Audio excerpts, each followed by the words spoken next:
मैं भारत हूँ, तुम्हारा अपना भारत। मुझे आज भी याद है, एक ऐसा समय था जब मैं हीरे जवाहरात से सजा हुआ रहता था। मेरे आंगन में देवी देवता रास किया करते थे।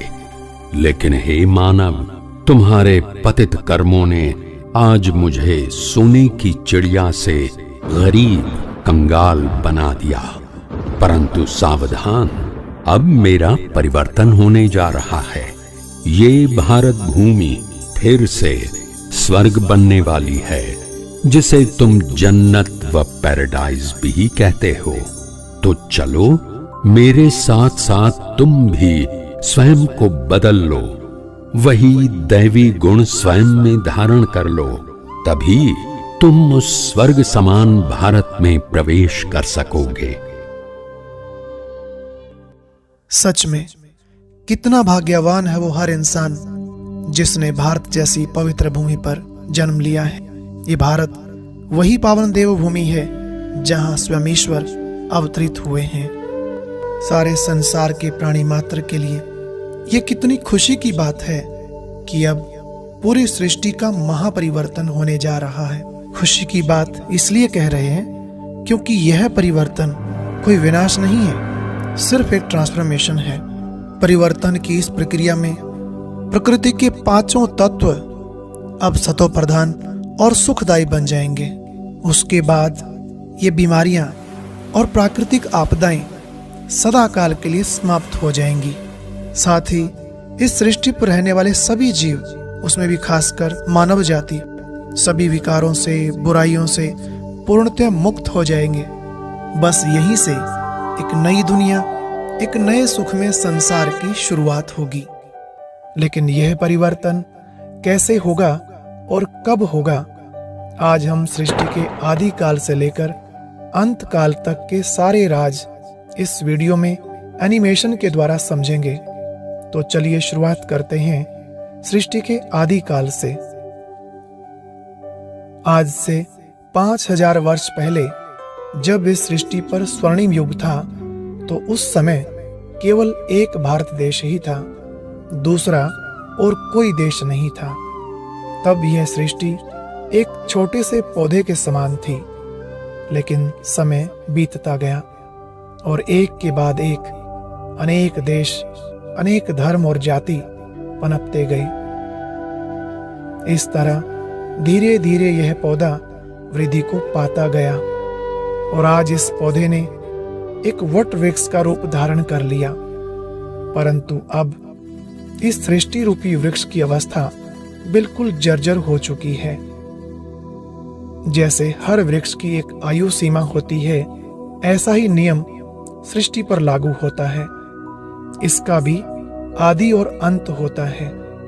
लेकिन विशेष बात यह है कि भारत सदा सेफ रहता है, इसका कभी अंत नहीं होता। जैसे ही संसार का पतन होने लगता है और मानव विकारों की अति में चला जाता है, तब इस सृष्टि पर एक ऐसा परिवर्तन होता है जो फिर से भारत सोने की चिड़िया बन जाता है। वही स्वर्णिम युग आ जाता है। यह एक साइकिल है, एक चक्र है जो सृष्टि पर चलता ही रहता है। इसको हम ऐसे भी समझ सकते हैं जैसे 24 घंटे में दिन और रात का एक चक्र पूरा होता है। हर रोज सुबह होती, फिर दोपहर, शाम और उसके बाद रात हो जाती है। लेकिन रात के बाद पुनः सवेरा जरूर होता है। ठीक ऐसे ही सृष्टि पर भी बेहद का चक्र चल रहा है, जो हर 5000 वर्ष में फिर से रिपीट होता है। यह सृष्टि चक्र एक समान 4 हिस्सों में विभाजित है: सतयुग, त्रेतायुग, द्वापर युग और कलयुग। कलयुग के बाद फिर से सतयुग आता है, बिल्कुल वैसे ही जैसे रात के बाद दिन आता है। कहते हैं ना, समय कभी नहीं रुकता। सतयुग से चलती हुई इस घड़ी की सुई आज यहां तक आ पहुंची है। कलयुग के इस अंत समय में जब सृष्टि पर घोर पाप और भ्रष्टाचार बढ़ जाता है, अति धर्म ग्लानि हो जाती है, तब इस कलयुग को सतयुग में परिवर्तन करने के लिए उस परम शक्ति को धरती पर आना पड़ता है, क्योंकि महापरिवर्तन का ये कार्य कोई साधारण व्यक्ति नहीं कर सकता।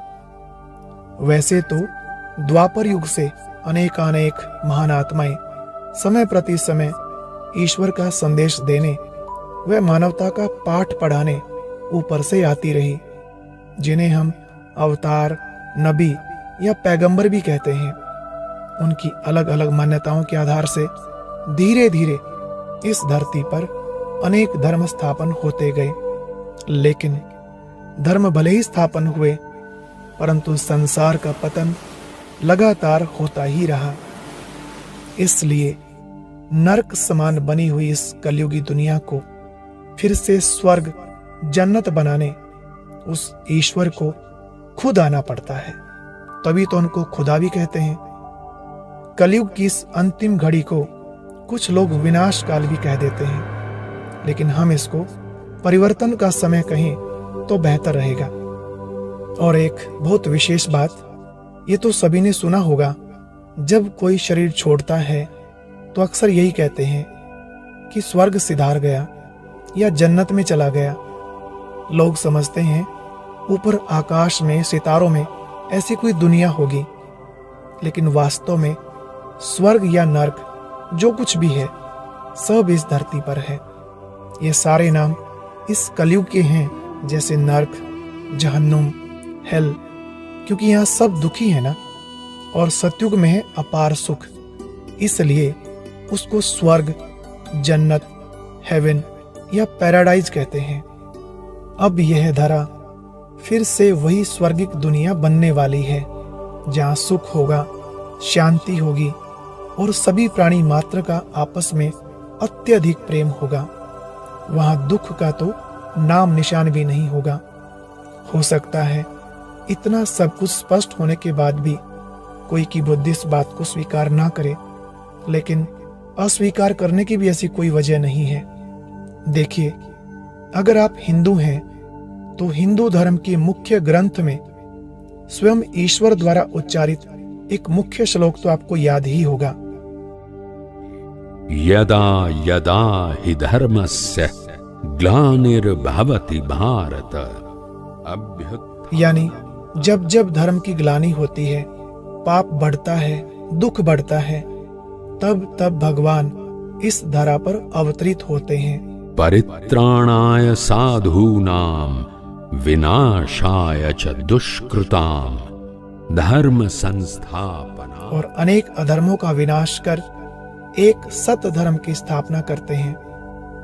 और अगर आप हिंदू नहीं, मुस्लिम हैं, तो कुरान में देख लीजिए, उसमें भी कितना स्पष्ट लिखा हुआ है कि जब कयामत का समय आएगा तो अल्लाह स्वयं आकर सभी रूहों को जो कब्र दाखिल हैं उन्हें निकालेगा और उनके कर्मों का हिसाब लेगा।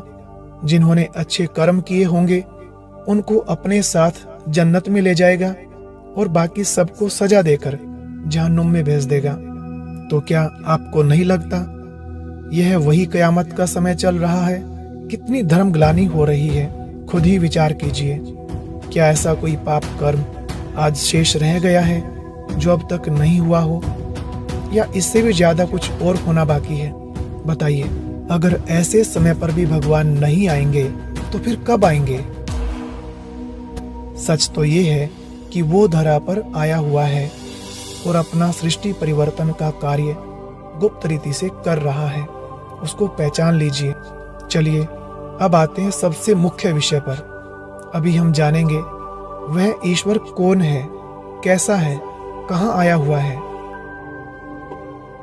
वास्तव में वह जो परम सत्ता है वो निराकार है, अजन्मा है।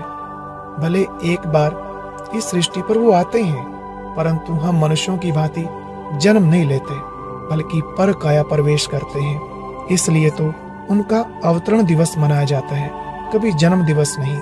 अब ये भी जान लीजिए कि परमात्मा का रूप कैसा है। देखिए, हर धर्म में उनका रूप ज्योति स्वरूप में स्वीकार किया गया है। जैसे ईसाई लोग क्या कहते हैं? God is light. ऐसे ही मुस्लिम धर्म में मानते हैं कि अल्लाह नूर है, नूर इलाही कहते हैं। हिंदू धर्म ने भी ईश्वर को ज्योति रूप में स्वीकारा है। देखो भारत में ज्योतिर्लिंग की कितनी पूजा होती है। अब ये तो हम सब जानते ही हैं। ये सारे शब्द जैसे लाइट, ज्योति, नूर, सभी का अर्थ एक ही है, प्रकाश। ये सब एक ही शब्द के पर्यायवाची हैं। कुल मिलाकर हम सब सदा से ही एक ईश्वर को अलग अलग नामों से मानते आए हैं। और अब पूरी मानव जाति के लिए यह बहुत बड़ी खुशखबरी है कि वो परम पिता परमात्मा हमारे बीच आया हुआ है। प्रजापिता ब्रह्मा के तन में प्रवेश होकर अपना सृष्टि परिवर्तन का कार्य कर रहा है। उसको पहचान लीजिए, ऐसा ना हो बहुत देर हो जाए। हे प्रिय आत्मन, हे मेरे प्यारे बच्चों, मुझे पहचानो। मैं तुम्हारा पारलौकिक पिता नई दुनिया की स्थापना के लिए इस धरा पर आ चुका हूं। तुम मेरा सत्य परिचय जानकर मेरी याद द्वारा अपना भविष्य श्रेष्ठ बना लो। याद रखना, अभी नहीं तो कभी नहीं, कभी नहीं। आज आपको परमात्मा का सत्य परिचय मिल गया और साथ में पूरे सृष्टि चक्र को भी आपने जान लिया। इस ज्ञान से जुड़ी हुई और भी बहुत सी बातें अभी समझना बाकी है। अगर आप जानने के इच्छुक हैं, तो ब्रह्मा कुमारीज का 7 दिन का कोर्स अवश्य करें। इसके लिए आप हमारे नजदीकी सेवा केंद्र पर भी जा सकते हैं। यह कोर्स बिल्कुल ही निशुल्क कराया जाता है। साथ ही हमने वीडियो के कमेंट सेक्शन और डिस्क्रिप्शन में कुछ वीडियोस के लिंक डाल दिए हैं, ताकि आप पूरा विस्तार से समझ सकें। अगर आप चाहें तो हमारे इस व्हाट्सएप नंबर 9729703400 पर भी संपर्क कर सकते हैं। हम आपको व्यक्तिगत रूप से भी वह लिंक भेज देंगे। अभी 1 मिनट उस परम शक्ति के साथ अपने मन बुद्धि का कनेक्शन जोड़ने के लिए हम मेडिटेशन करेंगे। सबसे पहले ये जरूर जान लें कि हम मनुष्य आत्मा भी परमात्मा के समान ज्योति स्वरूप है और इस शरीर में आत्मा का स्थान यहाँ मस्तक के बीच में है। तो ऐसा फील करें जैसे सूर्य की किरणें पृथ्वी पर पड़ती है तो चारों ओर प्रकाश ही प्रकाश फैल जाता है। ऐसे ही परमात्मा पिता का शक्तिशाली प्रकाश, उनकी पवित्र किरणें हमारे ऊपर बरस रही हैं और हम असीम शांति का अनुभव कर रहे हैं। सारी चिंताएं, सारे दुख समाप्त हो गए हैं, बिल्कुल हल्के हो जाएं और कुछ सेकंड बहुत आनंद का अनुभव करें। अगर आप इस ज्ञान से जुड़ी और भी बातें जानना चाहते हैं, तो चैनल को सब्सक्राइब जरूर कर लें और अब हमारी दूसरी वीडियो देखने के लिए स्क्रीन पर दिए गए बॉक्स पर क्लिक करें। अगर स्क्रीन पर कोई बॉक्स ना मिले तो आप हमें इस व्हाट्सएप नंबर पर भी संपर्क कर सकते हैं।